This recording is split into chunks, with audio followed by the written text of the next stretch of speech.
আসসালামু আলাইকুম। Hello everyone, আমি তাইবা ঢাকা থেকে বলছি। আশা করছি সবাই অনেক ভালো আছেন। চলে আসলাম নতুন একটা ভিডিও নিয়ে। আজকের ভিডিওতে পুরোটাই থাকছে আমার হোম টাউন মুন্সিগঞ্জে। তো সেই দিন একটা কাজে মুন্সিগঞ্জ এসেছিলাম। তো যেহেতু এখন গ্রীষ্মকাল চলতেছে, দাদুর বাসার থেকে মুন্সিগঞ্জ, যেহেতু আমার বাসা শহরের দিকে আর দাদুর বাসা গ্রামের দিকে হতে, সেখানে কিন্তু অনেক দেশীয় ফল শাকসবজি এগুলো আনা হয়েছিল। তো সেটাই শেয়ার করব। এর আগে একটু চা বানিয়ে নিচ্ছিলাম, যেহেতু ঢাকা থেকে এসে আমি ঘুমিয়ে পড়েছিলাম, প্রচণ্ড মাথা ব্যথা ছিল, এর জন্য একটু চা বানিয়ে নিচ্ছিলাম। এখানে রং চা বানানো হচ্ছিল। আমার কাছে আবার রং চাটা ভালোই লাগে, আর যেহেতু প্রচণ্ড মাথা ব্যথা করছিল এর জন্য রং চাটাই নিয়ে এসেছিলাম। আর আম্মুর একটা ফ্রেন্ড এসেছে বাসায়, তার জন্য এখানে চা বানিয়ে নিচ্ছিলাম। আর এই তো এই কাঁচা পাকা আমগুলো আমাদের গ্রামের বাসা থেকে আনা হয়েছে। আর এই আমগুলো কিন্তু দারুণ মজা ছিল। এইগুলো আমাদের গাছের আম ছিল। নিজের গাছের আম খাওয়াতে কিন্তু অন্যরকম ভালো লাগা কাজ করে, যতই আমরা কিনে খাই না কেন। এখানে আমগুলো একটু খেয়েছিলাম, মানে টক মিষ্টি ছিল, ভালোই লাগছিল।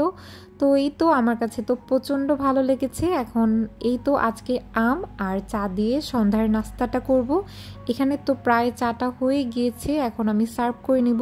আর অবশ্যই সামনে আপনাদের সাথে শেয়ার করব যে কি আজকে আম্মু এনেছে গ্রাম থেকে। যেহেতু আমাদের ঢাকা থাকা হয়, গ্রামের শাকসবজি ফল এগুলো অনেক মিস করি। আর একটা কাজে যেহেতু মুন্সিগঞ্জ এসেছি, তো আম্মু ভাবলো যে গ্রাম থেকে কিছু ফল শাকসবজি এগুলো আনা হোক। আর যেহেতু গ্রীষ্মকাল চলতেছে, এখন তো আম এগুলো থাকবেই। আর এই তো এখানে কিন্তু চাটা সার্ভ করে নেওয়া হয়েছে, আর আমটা আমি কেটে নিয়েছি, এখন আমি সবাইকে দিব। চায়ের সাথে আমের কম্বিনেশনটা কিন্তু খারাপ না, আমার কাছে ভালোই লাগছিল। তো এই তো আমি এখন সার্ভ করে দিব। আর এই তো আমি চা নিয়ে বসেছি, প্রচণ্ড মাথা ব্যথা করছিল। এক কাপ চা খাওয়াতে কিন্তু ভালোই লাগছে। আর আমার কাছে সন্ধ্যাবেলা ইউজুয়ালি রং চাটাই ভালো লাগে। আর এই তো সেই শাকসবজি ফল সব কিছু এখানে আম্মু আজকে মনে হয় সব কিছু নিয়ে এসেছে, সাথে আমার আন্টিও গিয়েছিল। এখানে ছিল কাঁঠাল, এগুলো আমাদের গাছের কাঁঠাল ছিল। এখানে কাঁঠালগুলো কাঁচা ছিল, এগুলো দিয়ে সবজি রান্না করে খাওয়া হবে। আর এখানে ছিল ডাব, মানে নারকেল ছিল, আমাদের গাছেই ছিল সব কিছু। আর এখানে তো আম ছিল ব্যাগ ভর্তি, এই আমগুলো আমাদের গাছের ছিল। আর এখানে ছিল বরবটি শাক, বিভিন্ন ধরনের শাক ছিল। এখানে ছিল ডাঁটা শাক। আমি এগুলো অনেক মিস করি, যেহেতু শহরে এরকম মানে মজার একটা পাওয়া যায় না। আর এখানে আম দেখে ছোটবেলার কথা মনে পড়ছিল। ছোটবেলায় যখন গ্রামের বাড়িতে যেতাম, তখন এরকম আম গাছ দেখতাম আর আম পেড়ে খেতাম, অনেক ভালো লাগতো।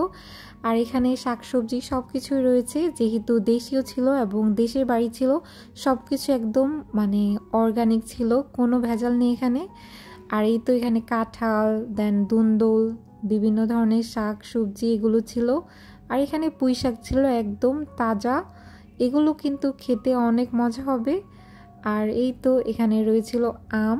এখানে না কয়েকটা কাঁচা মিঠা আম ছিল, এগুলো আমি কেটে খেয়েছিলাম, অনেক মজা ছিল আর মিষ্টি ছিল। আমার কাছে আম অনেক পছন্দ, আর যেহেতু গাছের আম ছিল তো এটা আরও বেশি ভালো লাগছিল। আর এখন আমি আমগুলো একটু কেটে খাবো, আমার কাছে আবার কাঁচা মিঠা আম অনেক ভালো লাগে। আর আম্মু যেই কাঁঠালটা এনেছিল সেটা কাঁচা কাঁঠাল ছিল, এটা দিয়ে কাবাব বানানো হবে, এর জন্য আম্মু এখানে প্রসেস করছিল।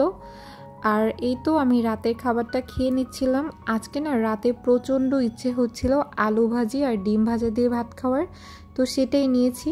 আমার হঠাৎ যে কি প্ল্যান মাথায় আসে, তো হঠাৎ করে আলু ভাজি আর ডিম ভাজি করা হয়েছিল। তো এই তো খাবার খাচ্ছিলাম। আর আজকের দিনটা খুবই টায়ার্ড ছিলাম, যেহেতু জার্নি করে আসা হয়েছে। তো আজকের ভিডিওটা এই পর্যন্তই, এখানেই শেষ করছি। আল্লাহ হাফেজ।